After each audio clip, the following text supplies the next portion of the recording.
por causa da coluna, o pastor não tem a coluna boa. A paz do Senhor, queridos irmãos. Não é a coluna? É tudo, né? Não é só a coluna que não é boa, né? O mais velho é o mais inteiro. Coluna podre, outra decoração. Mas enxergando ele não tá, não. Não, eu enxergando, eu não sei nem porque que eu fui olhar aqui, eu não estou enxergando. Pode tirar isso aqui, não? Nessa distância, pode, né? Queridos irmãos, hoje nós chegamos na lição número 3. Sinceramente, a gente tem que ser sincero. Levante a mão quem acompanhou a lição 1 e 2 através da live. Levanta a mão aí. Amém. Nós chegamos à lição número 3 e nós vamos falar sobre um tema muito interessante e muito importante para o crescimento da igreja, que está relacionado aos ídolos. E hoje nós vamos falar não somente dos ídolos feitos através das mãos humanas, através de figuras ou de feitos por artífices, por exemplo, mas também de outras coisas que nós colocamos no primeiro lugar no nosso coração, que ganham o status de idolatria, e muitas vezes a gente nem está percebendo que está fazendo isso, ou faz de forma percebida, e é muito importante que a gente faça essa reflexão esta noite. Amém. Quero agradecer aos irmãos pela oportunidade, né? Agradecer a Deus e aos irmãos que estão aqui conosco hoje nesse primeiro dia em que podemos ainda de maneira bastante regulada, né? Mas podemos ter alguns irmãos aqui. Então optamos por fazer este formato ainda em atendimento a todos que estão em casa. E eu acabei de fazer um procedimento nos olhos agora há pouco, então eu não estou enxergando direito. Aí eu fiz umas anotações, mas não consigo ler. Mas aí eu vou ajudar aqui. Pensei que ele estava prestando. Não, é que eu fiz uma dilatação de pupila agora há pouco e não consigo enxergar. Mas amém. Não se metam com os ídolos, é o título da nossa lição. Pastor Mauro, quer cumprimentar os irmãos ou pode ir direto já? Eu quero, na verdade eu queria abraçar vocês, mas não pode abraçar. Nós estamos muito felizes, irmãos. Vocês não têm noção de ver vocês aqui, viu? Glória a Deus. Eu sei que também você que está em casa gostaria muito de estar aqui, mas vai chegar o tempo, né? Há tempo para tudo, há tempo para tudo. Então estamos muito felizes. Vontade nossa era dar um beijão em cada um dos 6. Mas uma próxima oportunidade, quando nos for liberado, eu vou abraçar vocês em dobro. Amém? Amém. Queridos irmãos, nós citamos aqui 3 textos. O primeiro texto está lá em Salmos 115, do verso 1 ao verso 8. E a gente diz verso, né? Porque Salmos é uma poesia, é um texto escrito para música, e a gente não chama de versículo, a gente chama de verso. E no verso 1 do Salmo 115 é tão interessante que ele já começa já nos dando um puxão de orelhas, nos chamando a atenção. E o verso diz assim: não a nós, Senhor, não a nós, mas ao teu nome dá glória, por amor da tua benignidade e da tua verdade. E eu não sei quem teve uma oportunidade aqui, se foi no domingo, e citou inclusive esse texto: onde está o seu Deus? Muitos nos perguntam, né? E neste momento de pandemia, eu tenho certeza que você, crente, possivelmente tenha ouvido essa pergunta, visto essa pergunta, ou alguém se dirigiu a você: onde está Deus no momento de pandemia? E hoje nós vamos falar sobre ídolos, de deuses que não podem nada. Nós falamos na semana passada que a grande maioria dos deuses são criados pela nossa mente e pelo nosso coração. A mente humana forjou e criou esses ídolos, e outra parte são demônios que aproveitam, como o pastor Cassiano citou aqui na semana passada, se aproveitam da pessoa que está inclinada a adorar alguma coisa, e faz daquilo seu Deus, e demônios utilizam disso para poder confundir a sua cabeça. Então, neste primeiro momento, é muito importante a gente ressaltar isso novamente. Há 2 formas da criação de deuses para nós: ou do nosso imaginário, e do imaginário dos nossos primórdios, das pessoas lá de trás que imaginaram, viram, por exemplo, a chuva e criaram o Deus da chuva. via o sol nascer e o sol se pôr, criava o Deus do sol. E muitas coisas se referiam à natureza, principalmente. Nós citamos os casos dos índios. Então é bem importante a gente fazer esse paralelo e a partir daqui a gente falar sobre idolatria. O comentarista, ele já nos primeiros versos, ele ressalta que a Bíblia, ele é um texto sagrado que combate a idolatria desde sempre. Nós estamos nos atendo ao decálogo como as 10, vamos dizer assim, as 10 coisas que Deus fez questão de escrever com o seu dedo.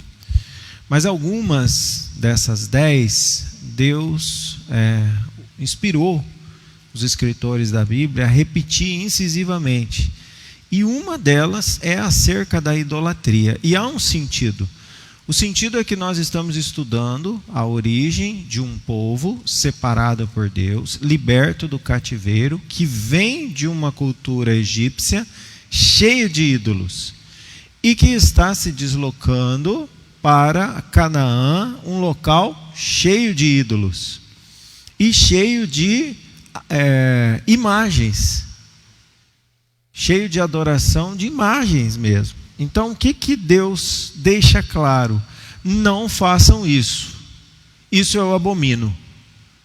E aí, eu não consigo ler aqui, mas o pastor Alexandre pode ler, que eu, logo no começo aqui, pastor, eu anotei como sendo muito importante esse primeiro verso aqui, ó. Eu também fiz uma marcação nele.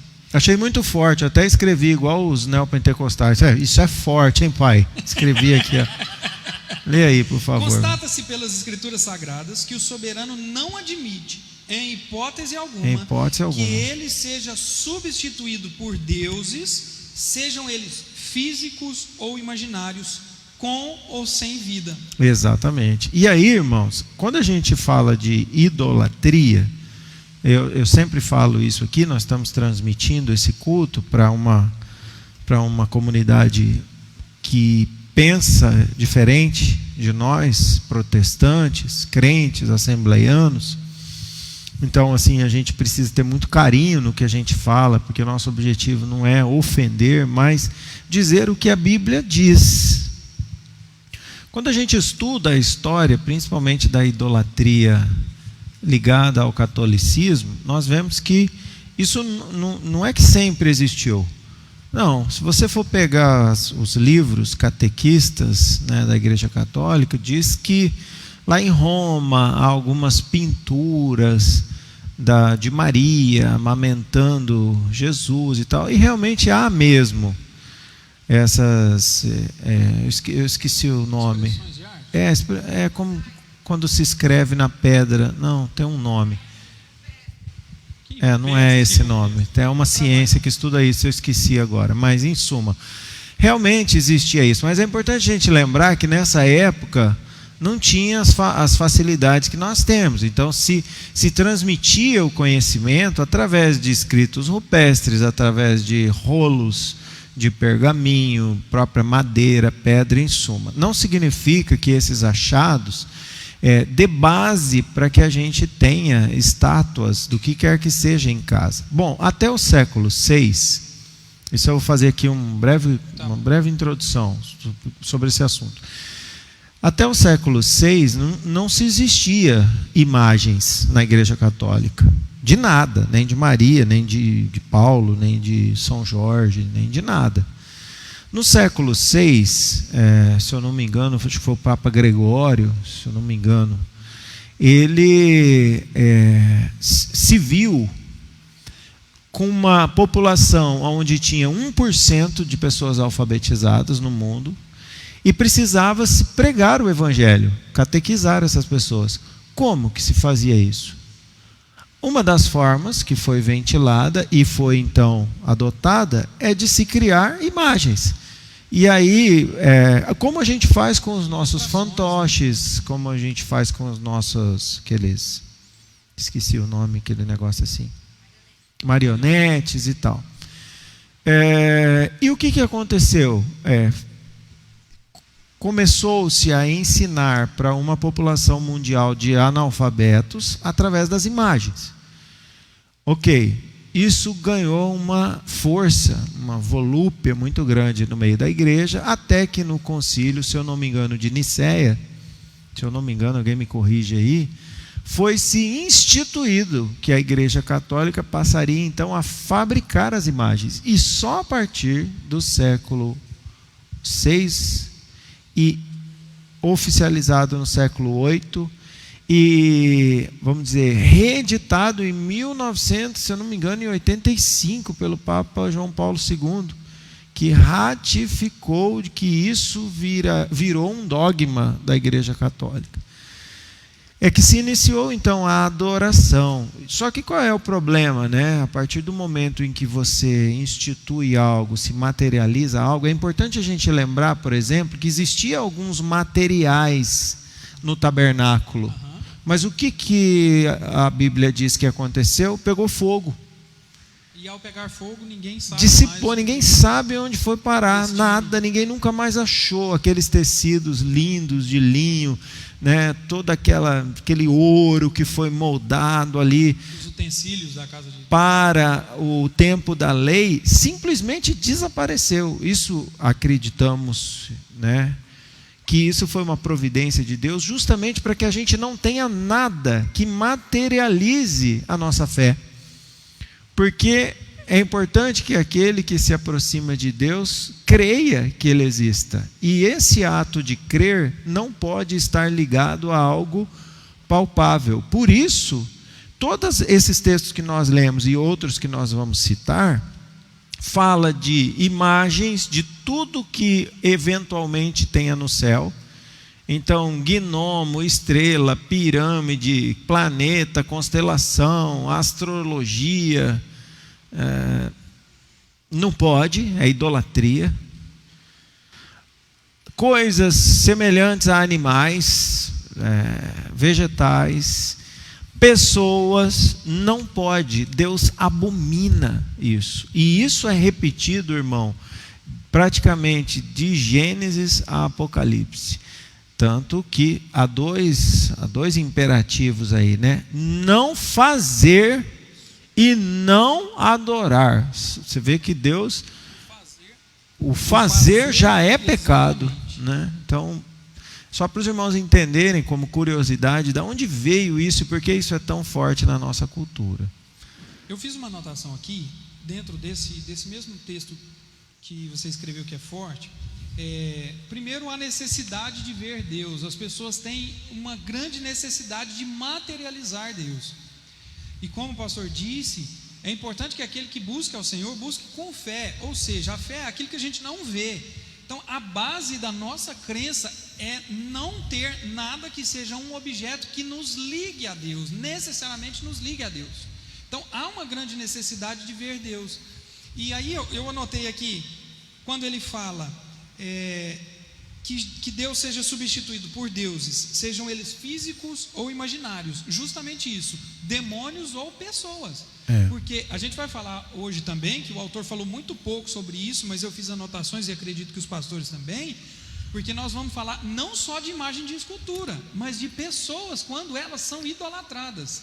Ou se auto-idolatram. Exatamente, porque o fazer, o construir a imagem também é pecado. Então muita gente, eu sou um pastor que sou idolatrado pela igreja, e eu não tenho nada com isso, a culpa é da igreja. Mas às vezes você mesmo construiu a sua imagem para que as pessoas o idolatrem. Então há aí também uma essência muito pesada de pecado, e que nós devemos tomar muito cuidado, que talvez seja a maior idolatria do nosso século. E se percebe assim que nós somos uma geração, né, de pessoas, somos crentes, né?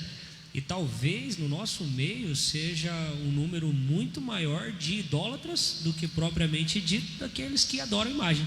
Então a gente percebe no período de hoje, né, bem contemporâneo, nós conversaremos bastante sobre isso aqui nessa noite, que talvez nós estamos nessa condição de idólatras e talvez nem tenhamos noção disso. Então nós precisamos estar muito atentos para desconstruir isso daí, né?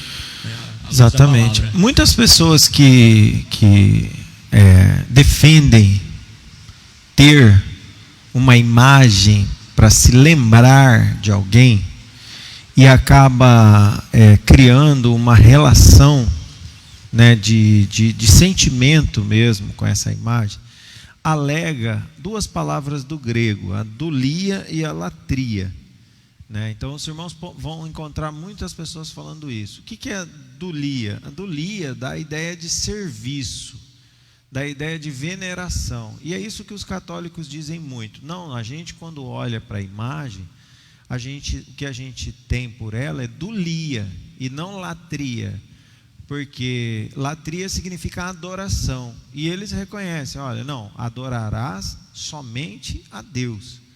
Então, a dulia é ter aquela imagem, ok? E ao olhar para ela, né? Venerá-la, fazendo menção àquilo que ela representa.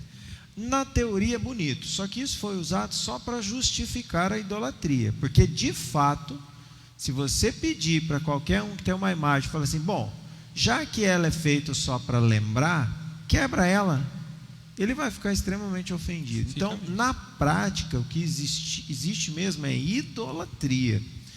E pasmem-se, até mesmo no meio evangélico, vira e mexe a gente encontra alguém que tem lá a sua imagenzinha e tal. O que é isso aqui, irmão? Não, é que tem um sentimento aqui, mas no fundo ele tem medo de se livrar daquilo e achar que alguma maldição vai recair sobre ele. Isso é idolatria, entende? Quando a imagem começa a ser perigosa, e quando não é só para representar, tanto é verdade que as pessoas carregam em procissão, tanto é verdade que as pessoas caminham léguas para ver aquela estátua de ferro, de barro, de madeira, do que for.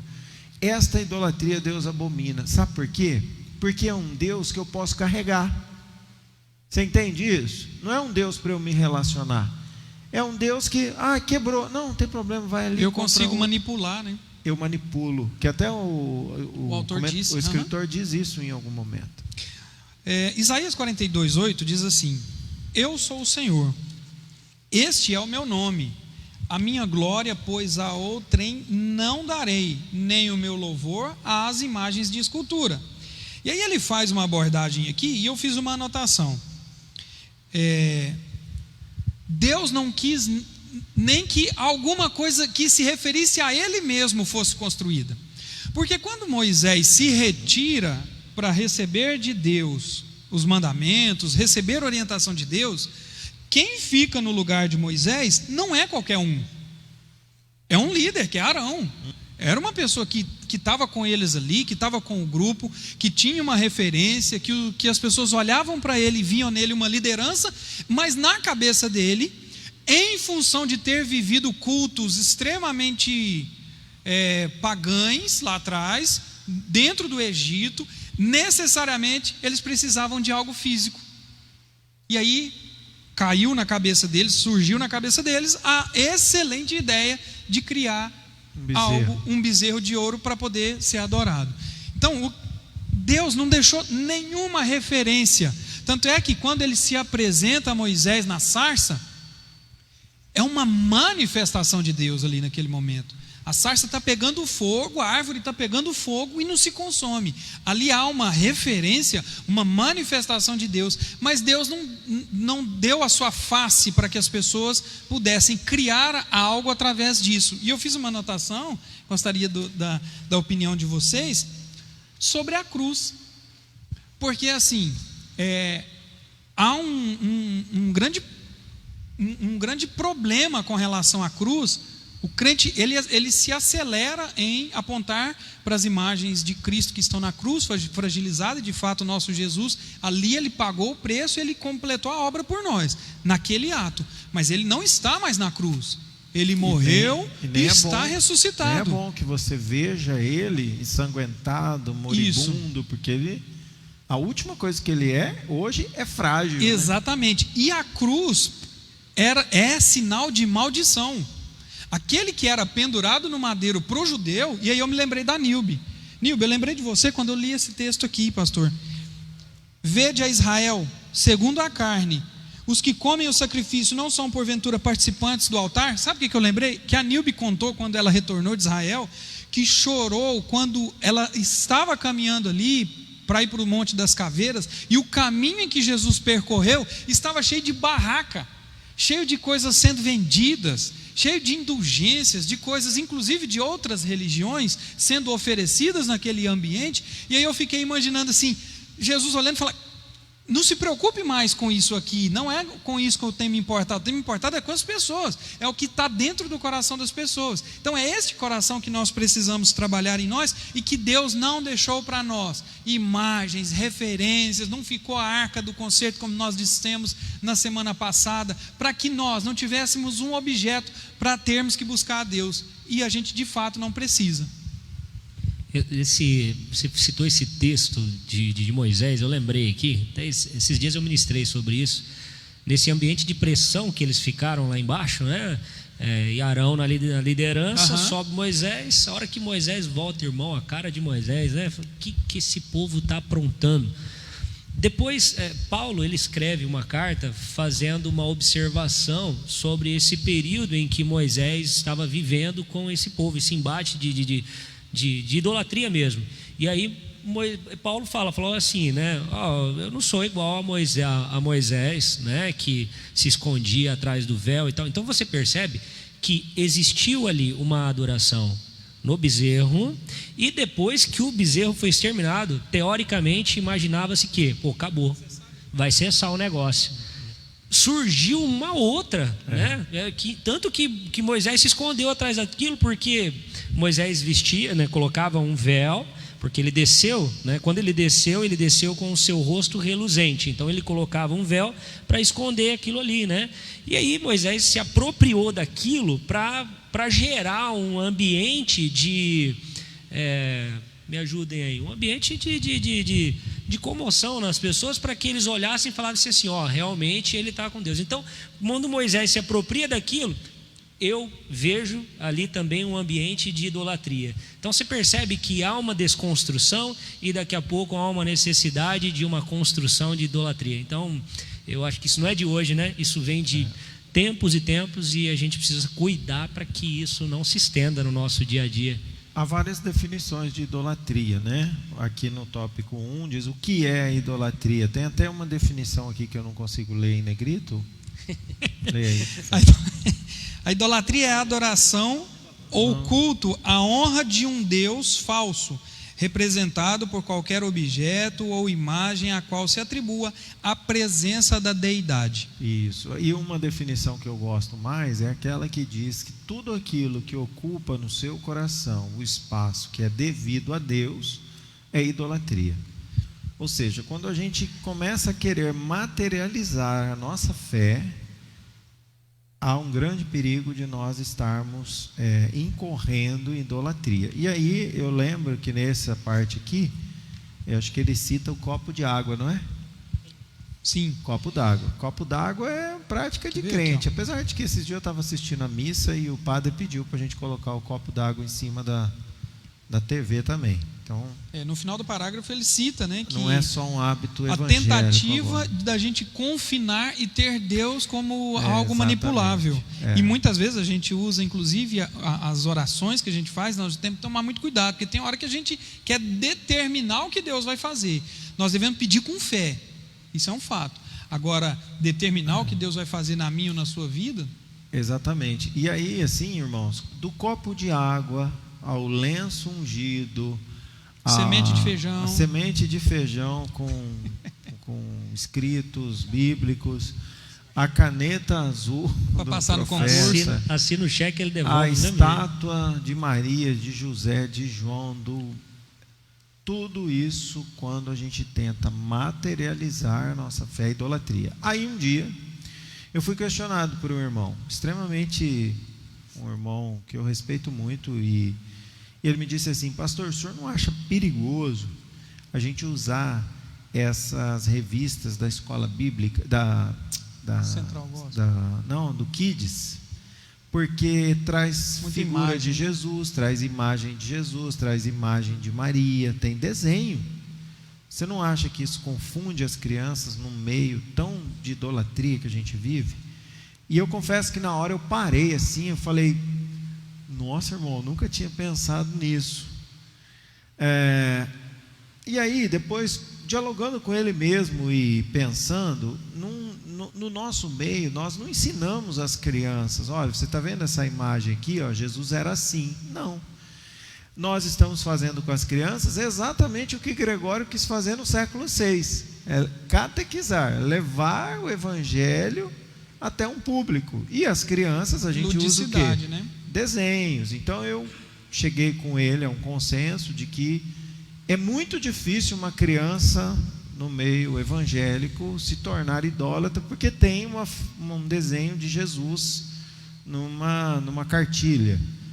Então, não caracterizo isso e não acho que isso seja... Desde que o conteúdo do ensino não aponte para aquilo como a grande referência. E né? na grande maioria, os nossos ensinos não referenciam que aquilo pode ser moldado numa estátua e tal. Cassiano, tem uma pergunta para você. Pode fazer. Vamos aproveitar essa aí. Irmãos, os irmãos que aqui estiverem, que quiserem participar, levante a mão aí, os nossos diáconos, os nossos obreiros, levam o microfone até você para que você possa fazer a sua pergunta. Participe, e você também que está assistindo as nossas lives aí, a nossa live, pode também fazer pergunta. Amém. O Danilo, fez uma pergunta aqui, ó. Quais são as idolatrias que a gente não percebe, mas comete muito? Dinheiro, vaidade, meu Deus, poder,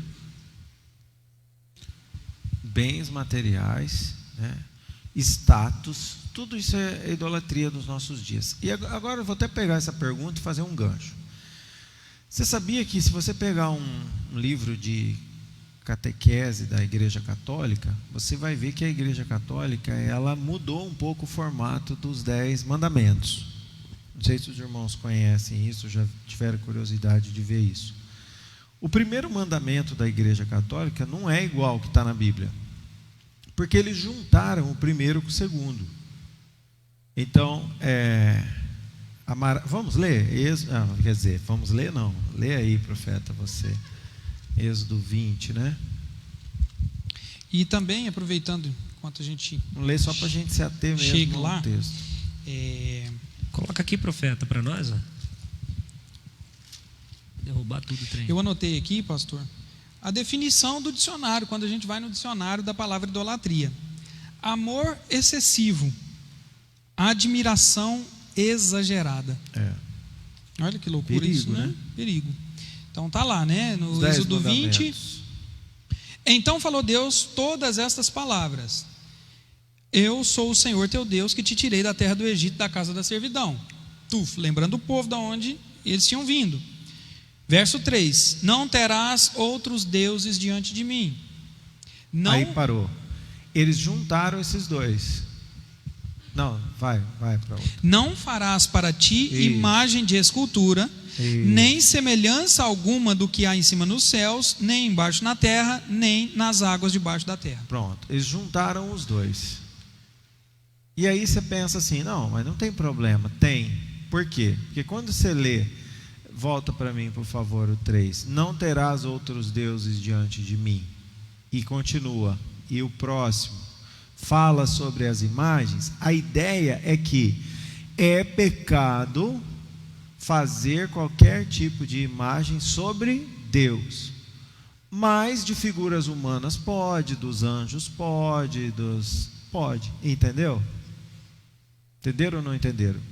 Quando a Igreja Católica une os dois primeiros mandamentos em um só, é para se confirmar o que Gregório criou no século VI, o uso das imagens. Só que, de fato, quando a gente vai para a Bíblia, você vê que depois do primeiro, no 20, verso 3, tem um ponto final. E tem um ponto final na Septuaginta também, que é o original da Bíblia mais antigo que nós temos. Ok? Então, de fato, e depois os rolos lá de Isaías confirmam isso, né? Então, de fato, essa ideia de se juntar esses dois, como se fosse o primeiro mandamento, induz a pessoa de que ela pode ter imagem, que não é legal e que não é correto na Bíblia.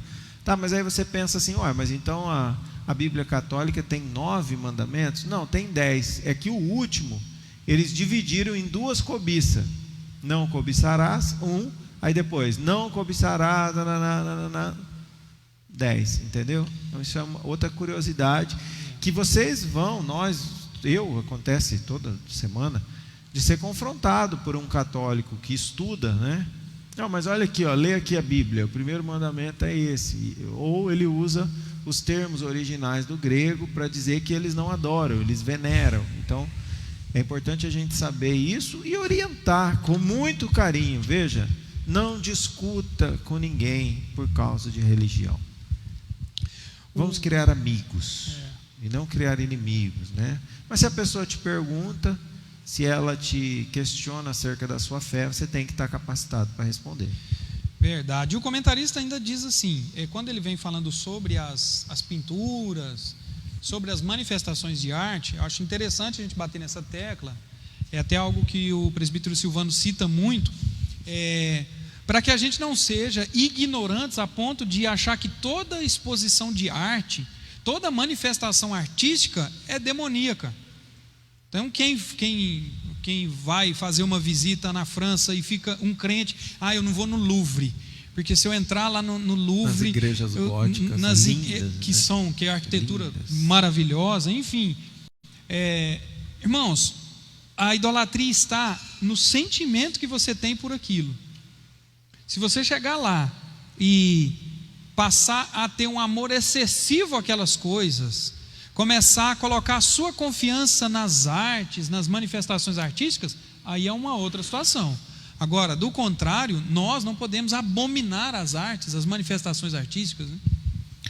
Teve até na pergunta do Danilo, teve uma grande autoridade católica que escreveu exatamente isso esses tempos atrás num documento oficial do Vaticano, dizendo que adorar hoje em dia imagens de esculturas de madeira não é idolatria. O que é idolatria é adorar o dinheiro, o poder, a cobiça, a vaidade.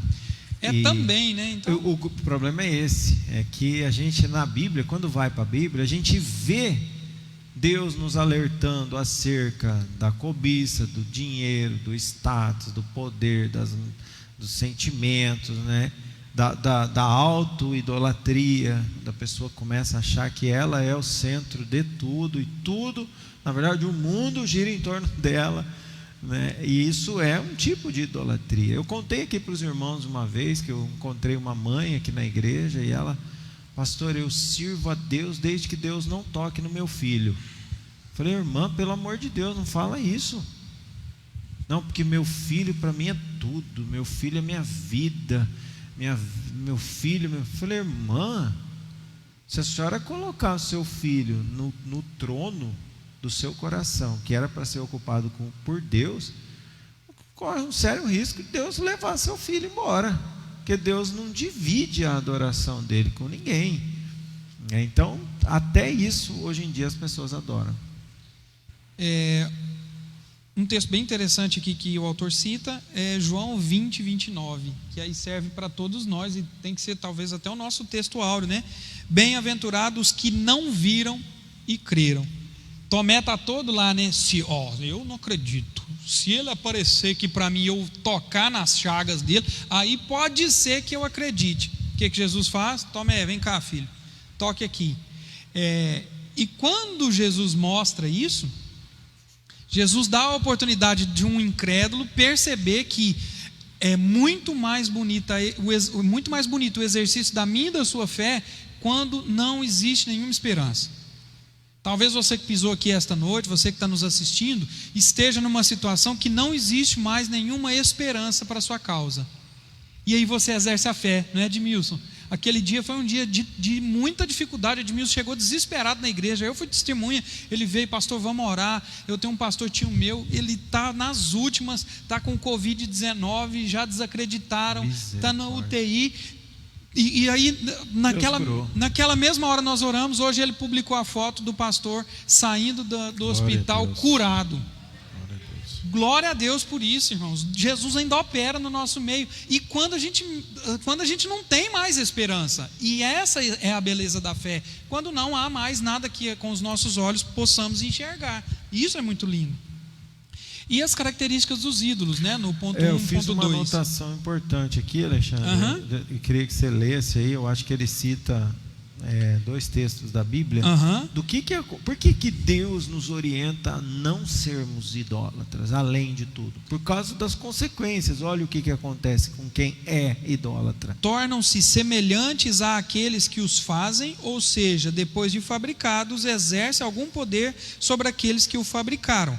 Abre aí para nós, por favor, Salmo 115, verso 8. Tem boca, mas não fala. Olha que loucura. Tem ouvido, mas não ouve. Tem pé, mas não anda. Quem tem ídolo e coloca nele a sua fé, a Bíblia diz que se torna igual. Loucura. Entendeu a importância? Por que Deus nos alerta contra isso? Por que Deus diz, olha, não é uma prática que eu não tolero? Tem outra, né? Podem ser deslocados de um lugar para o outro, ou seja, uma divindade permite-se ser criada e controlada pelo homem. Exatamente. Que está a referência em Isaías 44, do 9 a 11. É a vulnerabilidade da figura divina. Meu a partir Deus. do momento que eu tenho uma estátua em casa e digo, esse é meu Deus, e crio um altar na minha casa para ele, vamos supor que a empregada bate a vassoura e quebra. O que aconteceu com todo o poder que há depositado naquilo? Nada, vai lá e compra outro. Então Deus não quer isso. A Bíblia diz que o Senhor, Ele está com os olhos voltados, buscando aqueles que adoram em espírito e em verdade. Sem fé, Mauro, é impossível agradar a Deus. Deus não quer que você materialize a fé, Ele quer que você viva a fé, né? Isso verdade. Eu tenho um testemunho muito engraçado lá no Vila Real. A gente estava numa escola bíblica e uma das irmãs contou uma história muito boa para nós, que foi visitada por uma irmã da igreja e chegou lá e ofereceu água para a irmã falou, não, muito obrigado, não, muito obrigado, e ficaram um tempo conversando. Irmã, toma um pouquinho de água. Não, obrigado. Aí ao final da conversa, na hora que ela foi sair, ela falou, irmão, eu tenho que te falar um negócio, eu não bebo água na sua casa não, porque na sua casa você tem ali um filtro de barro chamado Santo Antônio. Eu não tomo água do barro Santo Antônio. É sério, a irmã que está nos acompanhando aí, você pode confirmar a história de algo. Irmãos, aí já é pular o córrego, né? Aí é muita ignorância. E infelizmente não são poucas as histórias de pessoas que vivem isso, e talvez você tenha vivenciado isso, né? E outra coisa também, pastor, que eu tinha até marcado aqui: quando a gente deixa também a nossa Bíblia aberta lá em casa, e não pode tocar na página da Bíblia do Salmo, a Bíblia toda está novinha, mas aquela página está amarela. Salmo, sei lá qual, o Salmo 21, 91, 23, 91, 73, 119. Fala aí. Tem uns aí que só sabe aquele Salmo. Salmo 23 aí, ó, do Danilo é assim lá, aberto. Não é Danilo. Danilo é o leitor da Bíblia, Danilo é bom de Bíblia. Aí assim, você deixa, não toca aqui, porque aqui em casa não entra espírito ruim, porque para com isso, irmãos, porque senão nós vamos ficar igual o judeu, aqui e aqui, ó. Não é isso que Deus quer. Deus quer que a palavra de Deus esteja intrínseca, grudada no nosso coração, e que a exerçamos, vivamos aquela palavra. Porque também, mesmo que você saiba a Bíblia, o pastor falou semana passada, de cor e salteado, de Gênesis a Apocalipse, se você não vivê-la, é vã. Viu, profeta? O Eduardo Fanai aqui, ele fez uma observação, é até legal a gente conversar um pouco sobre. E a idolatria dentro da igreja, colocando a confiança no irmão ou na irmã que revela ou tem uma oração especial. Existe isso? Claro que sim, não tem a menor dúvida. E tem também o do pastor, né? Tipo, a pessoa caiu endemoniada na casa dele, ele liga para o pastor. Não, faz uma oração, expulsa esse demônio. Não, pastor, se eu fizer uma oração aqui, ele vai vir em mim. Mas então você está em pecado. Não, eu vou fazer uma oração aqui, não, porque tem que ser o pastor. Isso pode virar um tipo de idolatria, né? E a gente tem que tomar muito cuidado, porque tudo que ocupa na sua vida o lugar que é de Deus, é idolatria. Você tem poder de orar, qualquer um de vocês tem poder de orar pela cura, pela libertação, pelo milagre, entendeu? Mas por que a gente não faz? Pode ser porque às vezes a gente não tem familiaridade com o ato em si, mas pode ser que a gente ache que a oração do pastor ou de alguém é muito maior, é muito melhor do que a minha. Isso é perigosíssimo. Eu lembro de um caso aqui, não sei se você vai lembrar dessa. Acho que nós estávamos uma vez, tava conversando e tal, e estava tendo um culto no lar, era lá no Vila Real, estava tendo um culto no lar lá, e a irmã manifestou lá, né? Manifestou o demônio lá e tal, e aí cheio de obreiro, cheio de povo lá, e daqui a pouco liga, não é da Ada não, né? Faz uns dias já. Diz que liga para o pastor. Falei assim: pastor do céu, manifestou aqui agora, como é que nós faz? Falei assim: meu filho, ora aí, ué. Falei assim: não, nós não vamos orar, o senhor tem que orar. Falei: não vou aí não. O pastor falou: não vou. Falei: não, o senhor tem que vir. Falei: então bota no Viva Voz que eu vou expulsar ele por Viva Voz. Ele pior que fez. Assim mesmo. Irmãos, muito cuidado com isso, tá? A gente está brincando, falando aqui, mas é algo muito sério. Muito cuidado com a idolatria aos dirigentes, aos líderes. Não ponha em mim, nem no pastor Cassiano, nem no pastor Mauro, a confiança e a fé de vocês. Vocês podem, claro, né, aquilo que a gente fala, aquilo que a gente prega, confira, veja se a gente está dentro da palavra de Deus. Se a gente estiver em conformidade com a palavra de Deus, faça. E geralmente a gente busca, antes de te orientar, antes de atender os irmãos, antes de pregar, a gente faz isso. O que é muito diferente, pastor, de faltar com respeito. Uma coisa é você idolatrar e outra coisa é faltar com respeito. Não, então isso quer dizer que nada que o pastor fala também me serve. Então muito cuidado, porque a autoridade de Deus está sobre a vida do pastor. Deus escolheu e o separou para conduzir o seu povo. Agora, desde que a palavra dele venha primeiro do que a Bíblia, aí vai estar errado. Que não é o caso, graças a Deus. Aqui na Adna nós tomamos muito cuidado, o pastor toma muito cuidado com isso, para que quando ele fala, ele está embasado na Bíblia e busca ouvir a voz de Deus. Então é isso que nós temos que tomar muito cuidado. Uma idolatria gospel, Eduardo, é quando a pessoa manda mensagem para a gente e fala assim: quem vai pregar hoje? Dependendo de quem for, nem vou na igreja. Isso é o fim da picada. Isso é o fim da picada. O pastor viajou, o dízimo da igreja caiu em 60%. Nós já vivemos isso aqui, não foi? Eu avisei a igreja que eu ia sair de férias. Aí nós começamos a ensinar os irmãos. Não, o que é isso? Está vindo à igreja por causa de mim? Tá vindo, se o pastor saiu de férias, eu não sou mais fiel a Deus, é isso? E aí nós começamos um trabalho, graças a Deus. Verdade. Nunca mais, porque nós ensinamos a igreja, né? E é o papel de ensinar. Nós não temos que, esses são tipos de idolatria gospel. Nós não temos que idolatrar pessoas, mas sem perder o respeito. Isso. Nunca ache que seu pastor é uma pessoa normal, porque não é. Ele é o seu pastor. Ele é o anjo da igreja. Basta olhar que você vai ver que não é muito normal, né? Diferente. Mas é verdade mesmo. E assim, outra coisa também, né, Eduardo, que causa idolatria no coração das pessoas é isso aqui, ó. Microfone. Nas Assembleias de Deus, irmãos, né, da onde a gente esse aqui eu não empresto para ninguém. Esse ali, e se usar, ele sabe que usou, entendeu? Se usar, eu sinto. Por quê? Porque o povo baba, irmão. Há uma certa idolatria dele por esse microfone. Esse aqui não pode emprestar para ninguém, Paulo. Esse aqui... Ele sabe. Opa, alguém usou esse microfone aqui. O senhor está idolatrando. 2.1 Reis idólatras. Israel, depois da instituição da monarquia, teve bons reis e reis muito ruins. E houve a separação, quando houve a divisão das tribos, né? A tribo de Judá, que tinha a função adoradora, e Israel, que com suas tribos circunvizinhas, que trabalhavam para fornecer alimento, para fornecer mantimento para que a adoração fosse feita pelos levitas. Os levitas conduzissem a adoração, os sumos sacerdotes.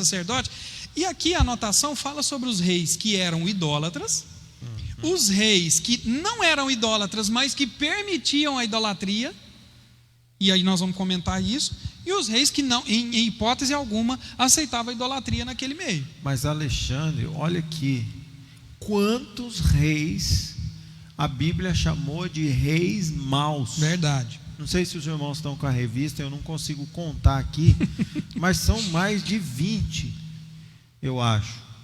E quantos são bons? Ezequias e Josias, não é? Que intoleraram a prática. Não aceitaram nenhum tipo de idolatria. Nós tivemos o desprazer de ir lá na capital do Reino do Norte, né, Nilbe? E a gente foi num templo de adoração a Baal, a Moloque, feito pelos reis judeus, que simplesmente se deixaram levar pelo poder, pelo dinheiro, pelas alianças com as tribos em volta pagãs, né? E que, olha a quantidade de reis maus. Depois você olha na revista, quantos a Bíblia chama de maus, que levaram a idolatria para o meio do povo. E quantos são bons? 2. E eu tenho uma notícia terrível para te dar. Ainda hoje é assim. Esse dia eu recebi uma ligação de um senhor, não, pastor, tal. Eu falei, irmão, não dá para a gente estar junto com certos reis aí. Não dá. A gente não pode sentar na mesa junto. Por quê? Porque eu não quero que alguém que me veja perto daquele líder imagine que a nossa igreja seja sequer parecido com as práticas deles. E eu não estou falando de doutrina, não. Há uma diferença teológica. Não, estou falando de postura, conduta. É gente que deve no banco, é gente que vai no cartório, pede para fraudar documento, e é líder religioso. Quantas irmãs eu recebi aqui nessa igreja? Quantas que sofreram não é abuso, violência sexual ou assédio sexual de pastores que gozam aí na sociedade da mais alta índole moral, mas que a gente aqui que está atendendo pessoas permeiam nos meandros políticos. A gente sabe o jeito que as famílias chegam. Aí chegou uma família e fala de um assédio de um pastor. Você fala, talvez a irmã, mas daqui a pouco chega 2, aí o ano que vem chega 3, aí você vê que é uma prática comum naquela igreja. Sabe? Então, assim, irmãos, até hoje é assim. Se Deus viesse aqui e falasse assim, separa para mim os pastores maus e os pastores bons, seria mais ou menos nessa quantidade. E tem um aspecto também dentro disso, com relação aos reis políticos. Então vamos levar para o lado da política. Então vamos levar para um prefeito, para um governador, para um presidente. Por exemplo, nós passamos aqui por um dissabor com relação à oração lá que tinha sido levantado, jejum e oração que o presidente Bolsonaro tinha emitido à nação. Primeiro que deveria partir de um sacerdote, porque se a gente fosse olhar para o cerne da Bíblia, a posição de se chamar, do chamamento do avivamento, teria que ser do sacerdote. Quando o rei Saul quis ter papel de sacerdote, foi repreendido por Deus. Você está falando do dia que do dia do Bolsonaro, lá do jejum. Convocou exatamente, que nós fomos até pressionados em parte. Não, fomos não. Tem um grupo de irmãos que nem fala comigo mais, porque eu falei que nós não vamos fazer isso. Por quê? Porque o Bolsonaro não é um líder religioso. Não vou, se fosse qualquer outro, não. E outra, Mas o nosso pastor presidente fez, o pastor Edivaldo. Está vendo como que a Adna é linda? O pastor presidente fez, e nós não. E a gente argumentou com eles que a gente ora, jejua, tem um grupo que jejua sempre, grupo que ora sempre. Eu não fiz porque não era o Bolsonaro, eu fiz porque era um líder político convocando a nação para um jejum, que coisa mais sem nexo. Naquela semana eu tinha convocado a igreja para a gente orar. Não sei se vocês lembram. A gente tinha feito uma semana de consagração. Eu ia chamar de novo, porque o Bolsonaro e alguns irmãos ficaram bravos comigo. Né? Não, pastor, mas o senhor tem que. Está errado. Pastor, vou fazer uma pergunta aqui. A irmã Vera Lúcia, ela faz uma pergunta. Por que um evangélico nunca pôde aceitar ser testemunha de casamento em igreja católica? E ela faz uma observação. também. Excelente, Já Vera. vi muitos evangélicos rejeitar ser padrinho de casamento em igreja católica porque falam que não pode entrar numa igreja por causa das imagens. Olha, Vera, muito boa a sua pergunta, e fica meu repúdio a esses crentes, porque é uma falta de respeito enorme com a família, quer seja dos noivos, quer seja daquelas crianças que vão ser batizadas. Aqui na nossa igreja, vários obreiros foram convidados para ser padrinho de crianças, vieram conversar comigo. Eu falei: vai lá, sim, você vai ser padrinho daquela criança. Por quê? Porque faz parte da tradição católica, e a pessoa que te convidou, ela está simplesmente dizendo: eu te amo, eu te considero, você é uma pessoa muito importante para a minha vida. Sabe, Vera, uma vez eu ensinei aqui que a gente aqui no meio evangélico, a gente vende às vezes convite para vir na tela crente, na nossa noite caipira, e a gente tem o hábito de vender, fala assim: vamos lá, abençoa minha igreja, abençoa nós. E a pessoa compra. Só que quando o católico vem vender para nós a ficha da festa junina, a pessoa fala: está repreendido em nome de Jesus. É hipocrisia, é uma enorme hipocrisia. Não, tem que ir sim, tem que participar sim, tem que ser padrinho sim. Eu entro nas igrejas católicas, eu já fiz culto dentro de uma igreja católica ecumênico. Aqui nessa igreja nós já fizemos culto, eu, o padre e o líder espírita dentro da igreja. Já fiz casamento ecumênico, eu e o líder espírita, já fiz. Por quê? Porque isso é o que nós chamamos, da intolerância, que no final até o comentarista fala. Por mais que a gente ensine o que a palavra de Deus diz, eu te respeito se você falar não. Porque nós precisamos lembrar, irmão, que nós somos bibliocêntricos. O católico não. É importante a gente lembrar isso. Os dogmas da Igreja Católica são editados pelo Papa, que alguns textos não são bíblicos e não estão em harmonia com a Bíblia, são por causa de interesse da igreja. Isso faz parte do dogma. Quem é católico entende que a palavra do Papa vale tanto quanto a Bíblia. Nós não cremos nisso. A minha palavra não vale como a da Bíblia. Se eu escrever uma carta aberta aos irmãos aqui, que um anjo apareceu para mim essa noite e disse que aqui na Adna, vocês precisam me botar para fora daqui, urgente.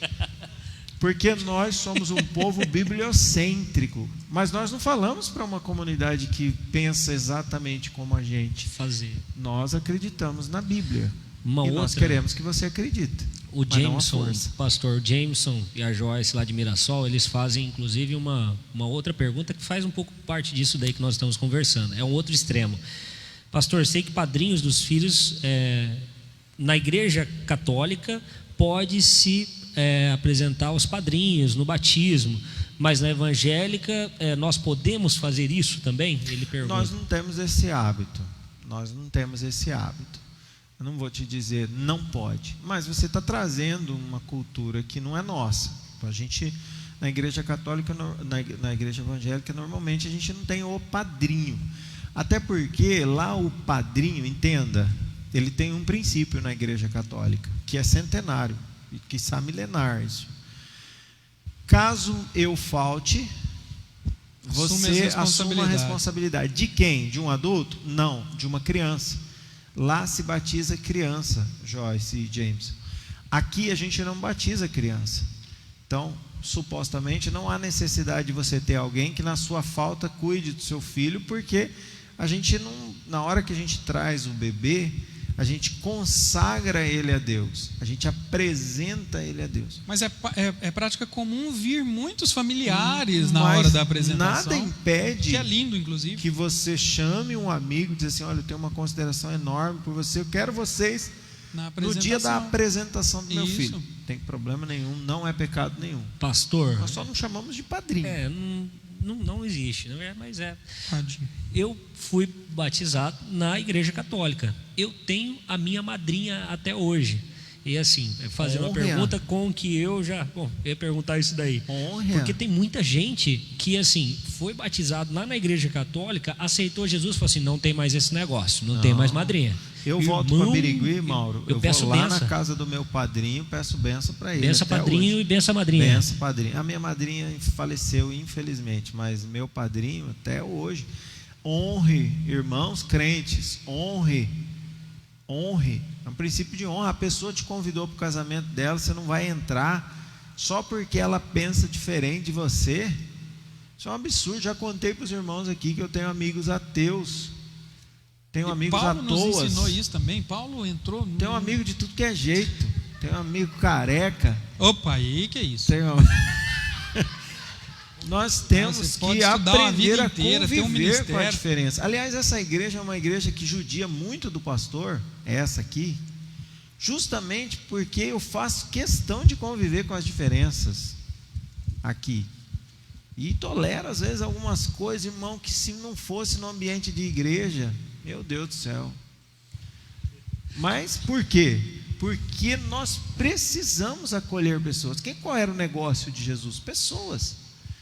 Né? Quem Jesus mais amou? As pessoas. Então, pegar o embalo aqui para nós. Já partimos para o outro assunto. Natal. Árvore de Natal.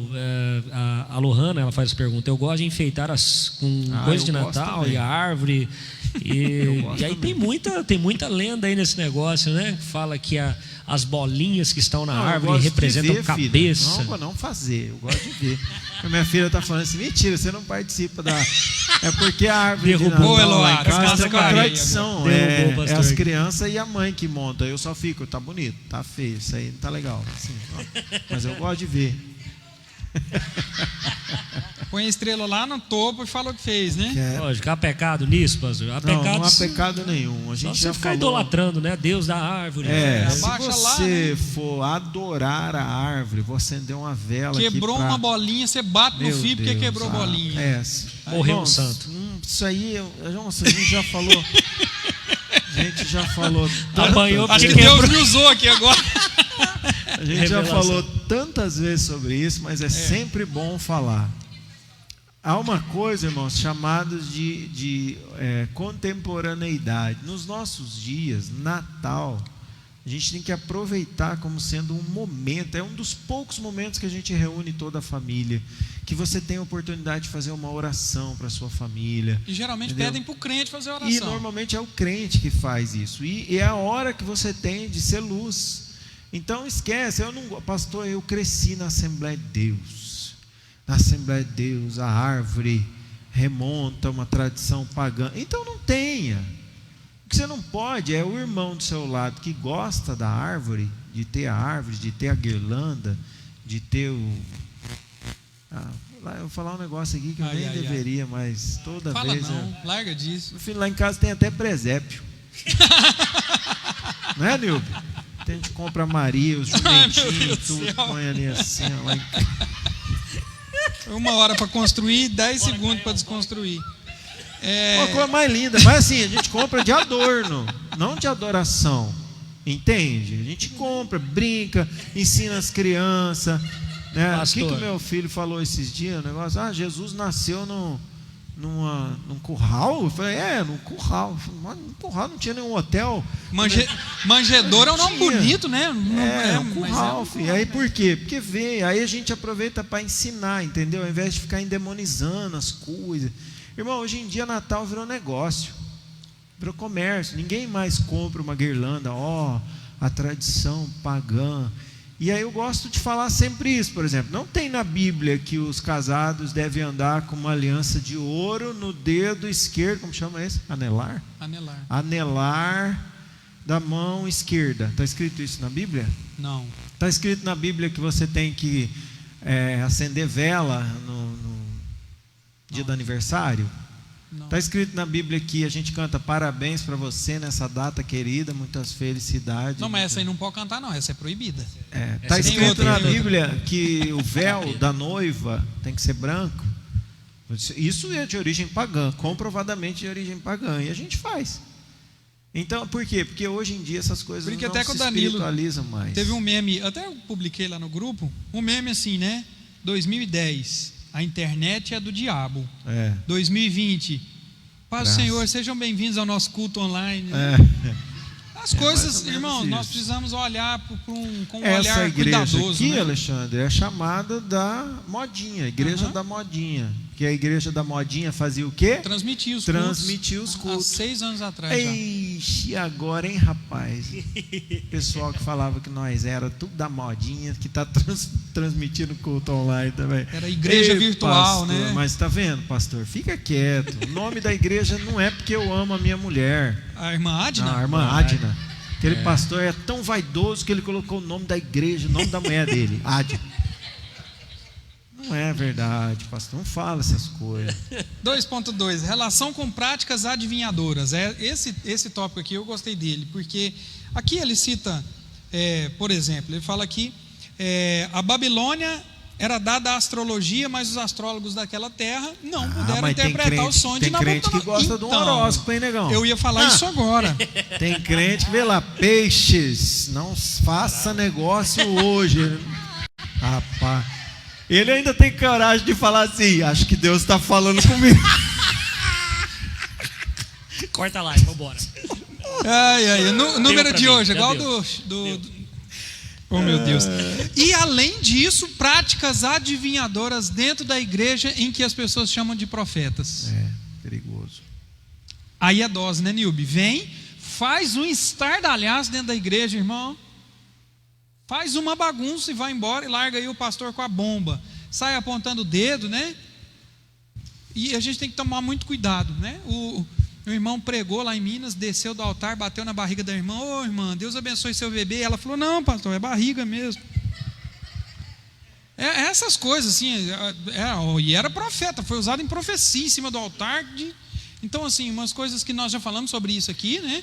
Sobre se não vier da palavra de Deus. O irmão Luiz tem uma pergunta, de para alguém nos ajudar ali a passar sobre essas práticas adivinhadoras aqui. Eu até anotei que ele chama de hidromancia, adivinhação por meio de água e um copo de cristal, as brincadeiras que criança gosta de fazer, né? Tem na Bíblia, já se fazia isso, os demônios iludiam as pessoas assim. Aí você vai fazer a brincadeirinha, carca o dedo lá no copo, o copo começa a mexer. E aí explode o copo, você não sabe. Sabe, Charlie, Tio Michongas, Baleia Azul, sei lá, tudo né? Demônio. Muito cuidado com isso, tudo irmãos. Demônio. Não fique chamando isso para dentro do seu lar. Não fique fazendo desafios com um demônio. Não brinque com isso, não. Não brinque. Porque depois vai ligar para o pastor, pode ligar para ele, né, Nilber? Ele falou domingo, pode ligar para ele, vai ir lá expulsar o demônio. Porque aí cuidado com isso, viu? Crianças que aqui estão. Vocês que estão nos assistindo, não brinque com o mundo espiritual. Ele trouxe aqui algumas, né? Hepatoscopia, conhecida também com rabidomancia. Raros arrancava o ventre do animal e lia a sorte ali. De humanos também, Alexandre. De humanos também, né? Lia o futuro nos bofes da pessoa. Oh, meu Deus. Tem algumas práticas umbandistas hoje em dia que as pessoas elas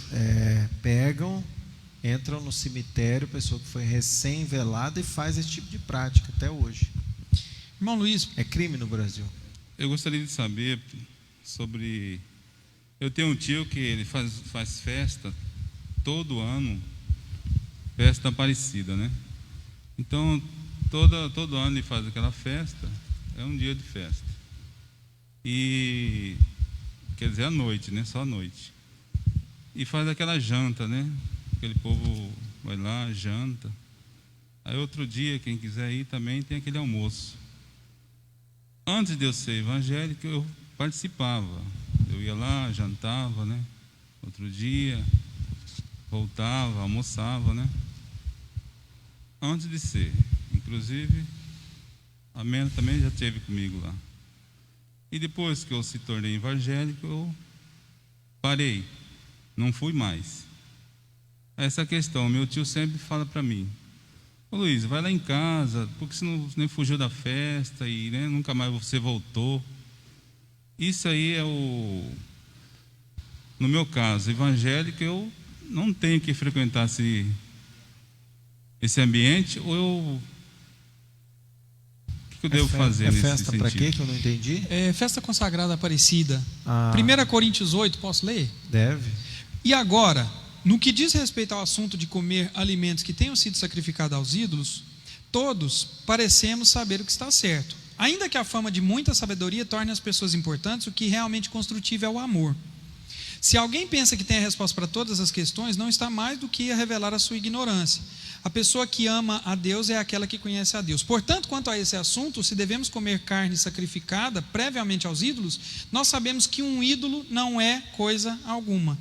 Se existe um Deus, só existe um Deus e nenhum outro. Criador de todas as... Segundo muita gente, existe uma quantidade de deuses, tanto nos céus como na terra. Contudo, sabemos bem que há um só Deus, o Pai, a quem pertencem todas as coisas, e que nos fez para sermos dele. Também há um só Senhor, Jesus Cristo, que criou igualmente todas as coisas e nos dá vida.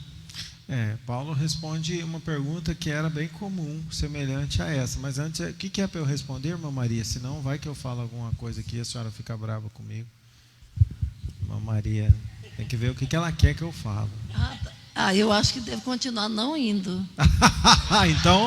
Então, eis que te digo, irmão Luiz, fique em casa.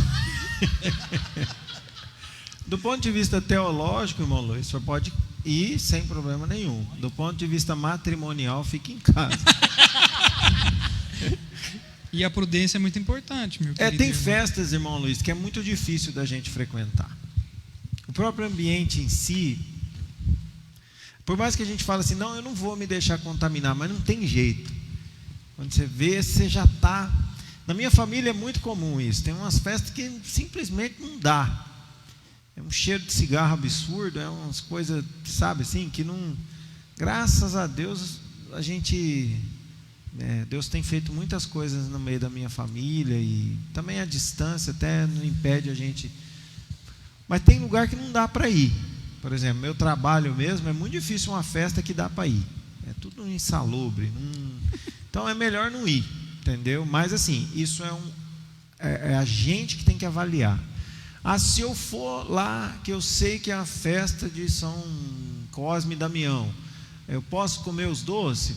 Pode. Paulo disse aí, ora, consagra e come. E Paulo disse assim também: se a comida serve de escândalo a meu irmão, nunca mais comerei carne, para que não venha escandalizá-lo. Exatamente. Isso é muito forte, importante, né? Também. Só que a gente tem que tomar cuidado, que hoje a gente vive num dia onde a gente escandaliza os super religiosos. Entendeu? Qualquer coisa que você faça para qualquer pessoa é um absurdo. Como eles acham um absurdo, por exemplo, a nossa igreja fazer transmissão. Que isso, aquela igreja não poderia usar a internet. E hoje você vê a necessidade. A gente não usa gravata, ou porque, sei lá, né? Então são super religiosos que vão ditar a nossa vida? Não. Se o senhor for, sua esposa deixar, o senhor traz uma marmita para mim. Chegando aqui, nós hora e bate uma pratada violenta. Eu pedi para orar num encontro de Umbanda que teve aqui. E o irmão, aí depois foi cancelado, mas só para o senhor ter uma ideia. E por que eu quis ir lá? Porque eu tinha um irmão meu personal aqui, Umbanda, o Celso, né? Meu personal.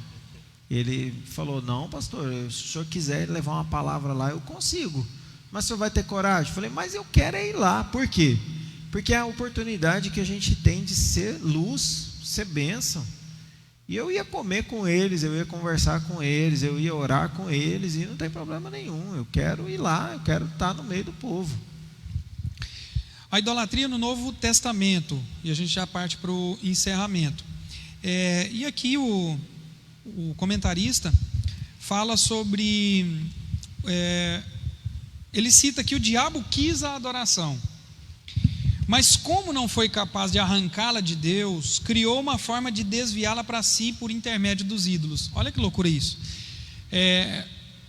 Quando a tentação vem a Jesus, o diabo se apresenta a Jesus tentando que Jesus caísse, ele apresenta como dele algumas coisas, né? Então mostra, sobe no pináculo do templo, mostra ele tudo, vou te dar isso aqui tudo, transforma pão em pedra em pão, se lance daqui para que os seus anjos deem ordem a teu respeito, e vai usando os textos bíblicos. Mas quando fala de adoração, Jesus queima no golpe, e Jesus expulsa ele ali, né? Essa expressão mineira, né? Queima no golpe. Empina a carroça. Empina a carroça. Jesus empinou a carroça quando ele pediu adoração. Então o diabo, ele quer ter momentos de, não prazer, porque ele não vai ter prazer nunca, ele é um derrotado, mas na posição de ídolo, de um falso Deus, adoração, mesmo que de forma forjada, velada. Então, e aí eu fiz uma anotação aqui para a gente discutir também. Quantas músicas hoje, músicas seculares, são mais cristãs do que as músicas gospel? Isso é verdade. Quanto às vezes até as pessoas citam o Novo Testamento. Silvano até falou uma vez aqui, né, dos versos do Cazuza, não foi? Foi do Cazuza. Tinha que canonizar, Trembala, né? Canonizar. Música linda, né? Eu concordo Queria plenamente canonizar com o ele. verso. E assim, e olhando para este prisma, que assim, a gente tem que tomar muito cuidado, porque às vezes a gente está cantando Sabor de Mel. Você imagina se o Cazuza fosse crente? Agora eu estou pensando aqui. Né? Renato Russo? Que é isso? Esses caras. Quem que é? É o Silvano? O Silvano tá aqui? Ah, vá! Nem enxerga. Eu não enxergo, cara. Ah lá, profeta! Concordo plenamente com você. Plenamente. Você imagina se o Cazuza fosse crente, cara? Que mentalidade, que articulação poética. A capacidade de... Incrível. Mas, olhando para o mercado, né, nós falamos isso também, né, na semana passada, o mercado, não se engane, queridos irmãos, há um mercado bilionário que envolve as coisas, que querem envolver as coisas de Deus, quer nos vender disco, quer nos vender materiais, enfim, e a gente tem que tomar muito cuidado para que isso também nos transforme em idolatria. Nós aqui tivemos o dissabor de, em alguns momentos, querer trazer pessoas que a gente gosta de ouvir, e quando chega o contrato para nós, irmãos, vergonhoso. Evangélico, Vergonhoso. Dá vontade de chorar. As exigências, né? Cuiabá, Cáceres, só se for de jatinho. Jatinho, não vinha de van. Só para ele. Toalhas brancas, camarim individual para cada um dos artistas, e o texto está escrito artista. O Renato lia, a gente, não é possível, mostra aí. Aí ele mostrava para nós. E a gente que a gente gosta, né? Que a gente de Minas que pediram, né? Músicos. Os meninos, nem mostrei para eles esse contrato, mas nós fizemos uma lista de cantores que a gente achava que eram adoradores. Aí eles falavam, traz o grupo tal. A gente mandou. Quando vem os contratos, irmão. O croquis de áudio, né? O desenho do áudio, de que precisava para eles tocarem, irmãos. E isso nos enoja. E a gente não traz a público porque acho que nem nós não vamos ganhar nada com isso, né? Mas também. Talvez a gente que se assiste e fala, nossa, isso é de Deus demais, né? E às vezes a gente está se enganando. 3.1, os primeiros missionários e a idolatria. E aí eu anotei aqui. Aqui conta a história de Paulo e Barnabé, não é? Exatamente, eu até ia citar isso aqui adorar, agora. matar touros. Tem uma passagem muito legal que é em Éfeso, promove a limpeza de ídolos na cidade. Os novos convertidos amontoaram na praça os livros de magia que compunham acervo idólatra, queimando-os publicamente. Olha que lindo. Os crentes que gostam eram os horóscopos. João Bidu, né? Do tempo João Bidu Gospel. Tem muito João Bidu Gospel aí, né? Tem aí. E eu acho que eu fiz uma anotação assim: queime da sua vida. Se às vezes nós estamos falando aqui, serve para nossa reflexão. Se você tem alguma coisa que está no lugar de Deus na sua vida, queime. E que se tiver que ser publicamente, queime publicamente. E nós não estamos usando até o sentido figurado da expressão, né? Se for preciso se desvencilhar de um pecado que é uma idolatria, faça isso, não perca tempo. Não fique com isso no seu coração, que só vai trazer maldição para a sua vida. E a outra é: em Listra, Paulo e Barnabé oraram por um homem leso dos pés e ele foi curado. Empolgado com o milagre, a multidão presente decidiu prestar culto aos servos de Deus. Como era devota dos astros, entendeu que Paulo era o deus Mercúrio e Barnabé o deus Júpiter. Assim promoveram imediatamente uma festa com touros para sacrifícios em louvor deles e grinaldas para decorar o ambiente religioso. Os apóstolos, no entanto, não aceitaram aquele ato. Aí tem uns crentes que assim, nós vamos receber o pastor presidente lá no trevo, para quando ele pisar na cidade a gente soltar fogo. Fazer uma carreata. É uma expressão. Pastor Mauro quis fazer lá aquela vez, lá em Mirassol. Eu falei para ele, você vê Paulo. Deixa você viajar, a hora que você viajar, nós vamos soltar rojão. Rosa. Paulo e Barnabé fez o quê? Falou: não, para. Primeiro, que em nós não há poder nenhum. Segundo, a gente não pode receber adoração, porque nós temos um Deus. Eu tenho uma luta, os irmãos sabem disso. Eu não tolero. Machuca meu ouvido assim, na hora, quando alguém diz assim: lá na sua igreja. Eu falo: não, pelo amor de Deus, não fala minha igreja. Lá na sua igreja, pastor. Não, rapaz, a igreja tem um dono, e o dono é ciumento. Se eu repousar no meu coração que essa igreja aqui é minha, o dono vem aqui, meu irmão, e acaba comigo. Não, o dono é ciumento, não coloca eu como dono da igreja, não, pelo amor de Deus. Talvez tenha irmãos aqui que estão nos acompanhando que não entendam por que nas nossas publicações, nas artes que nós fazemos, a gente não coloca quem é o preletor. Nunca. Nós nunca colocamos uma foto. Até fiz um dia uma arte bem bonita para a gente colocar na porta, né? Do pastor Danilo e tal. Legal. Colocou um chapéu na cabeça. Com um chapéu. Era bonita a foto. Nós não utilizamos as nossas fotos, de quem vai pregar. Sabe por quê, irmãos? Independente de quem sobe aqui, se subir e for homem de Deus, o Espírito Santo vai usar. Então é isso que nós queremos transmitir aos irmãos. Alexandre, você participou, nós trouxemos aqui figurões, hein? Pastor Lucinho. Verdade. Gente aí que a gente poderia ter feito cartaz e... Não. Simplesmente a gente não coloca a imagem.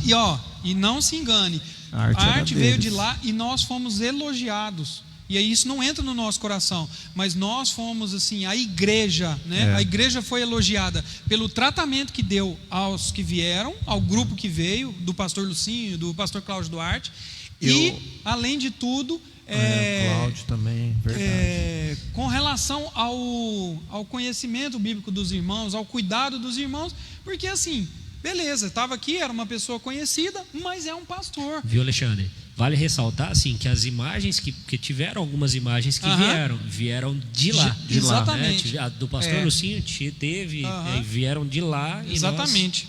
E a gente, Cláudio em também. hipótese alguma, a gente utiliza as nossas fotos nas publicações. E aí a gente vê, é muito comum, né? O pastor e a esposa, a gente não utiliza, irmãos, nós não... Eu já falei isso aqui, vou repetir.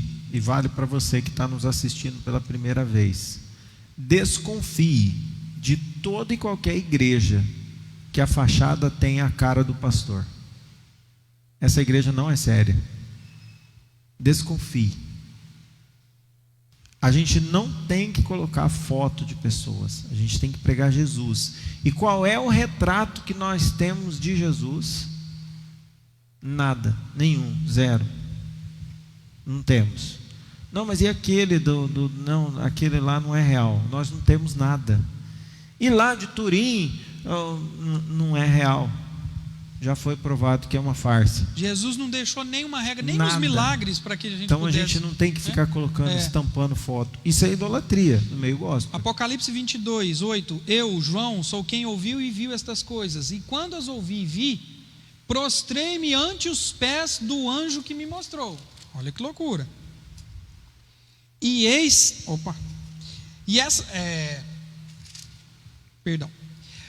Prostrei-me ante os pés do anjo que me mostrou essas coisas para adorá-lo. Então ele me disse: vê, não faças isso. Eu sou conservo teu, dos teus irmãos, os profetas, e dos que guardam as palavras deste livro. adora a Deus. Anjo que tinha mostrado as coisas, tinha caminhado com João para mostrar as coisas, em parte Jesus, e aqui o anjo é um anjo do Senhor, e ele falou: opa, não, adora a Deus. Então, tamanho é o cuidado que nós devemos ter acerca deste assunto. E aqui ele traz, né, o comentarista, outros tipos de adoração: culto ao seu próprio corpo, né? Tem gente que cultua admiração seu corpo, pessoal, né? Tipo, eu sou bom, Narciso, né? Morre afogado, olha para o seu retrato, nossa, eu sou mas tão tem bonito. que tomar cuidado, porque assim, ó, isso não tem nada a ver, por exemplo, com fisiculturismo. Tem muito crente que é um esporte, bom, né? Eu, na verdade, eu fiz parte de uma geração que a gente foi proibido pelos pastores de entrar numa academia. Sério mesmo? Não podia, em hipótese alguma. Por quê? Porque quem vai na academia é uma pessoa que está idolatrando o corpo. Isso é uma grande idiotice, irmão. E existem esportes, existe várias. Então não é isso que nós estamos falando. É aquele que idolatra o seu corpo, o seu ego, as suas vontades, o seu querer, as suas e coisas. Aí de repente entra a vaidade, e aí ele faz qualquer coisa e passa por cima de qualquer um por causa dele. Isso sim é idolatria. E as coisas, muito cuidado, viu? Não, eu não posso entrar, misericórdia, eu não posso entrar, não posso levar o irmão ali, porque meu carro está limpo e aí é estrada de chão. Muito cuidado com isso, irmãos, muito cuidado com a idolatrar suas coisas. Tem que ter zelo, tem que ter cuidado, mas tem gente que põe no carro a sua confiança. Tem mulher que põe na casa a sua confiança. É muito diferente de zelar, de cuidar. Mas o amor excessivo às coisas te leva à idolatria. Então, quando você estiver só trabalhando, não, eu tenho que trabalhar porque eu preciso trocar de carro. Trabalhar, deixo de ir na igreja, deixo de fazer a vontade de Deus, não faço a vontade de Deus porque eu quero ter aquele carro. E aí o objetivo da sua vida é ter aquele carro. Nós não estamos dizendo para você não ter sonhos, também não é isso. Mas que tudo em excesso faz mal. E aqui, para a gente finalizar, ele fala sobre a tolerância, que nós já falamos aqui, respondendo a pergunta do irmão Luiz, que diz assim: a tolerância e o respeito são importantes para o diálogo e para a convivência coletiva pacífica, no caso de estarmos diante de uma situação, como nós já falamos aqui, com relação à idolatria. Atentemos, pois, à recomendação paulina: andai com sabedoria para com os que estão de fora, remindo o tempo. A vossa palavra seja sempre agradável, temperada com sal, para que saibais como convém responder a cada um. E aí ele finaliza: a idolatria constitui-se na vã tentativa de controlar a divindade. É verdade. Por favor, nunca entre em discussão com ninguém por causa disso. Respeite as doutrinas. Precisa chutar e quebrar as imagens. Isso é uma falta de respeito absurda. Ensina quando a pessoa te perguntar. Então, por isso a importância dessa revista é nesse sentido, para que a gente esteja atento à prática da idolatria e ensine e oriente as pessoas quando assim elas pedirem. Amém.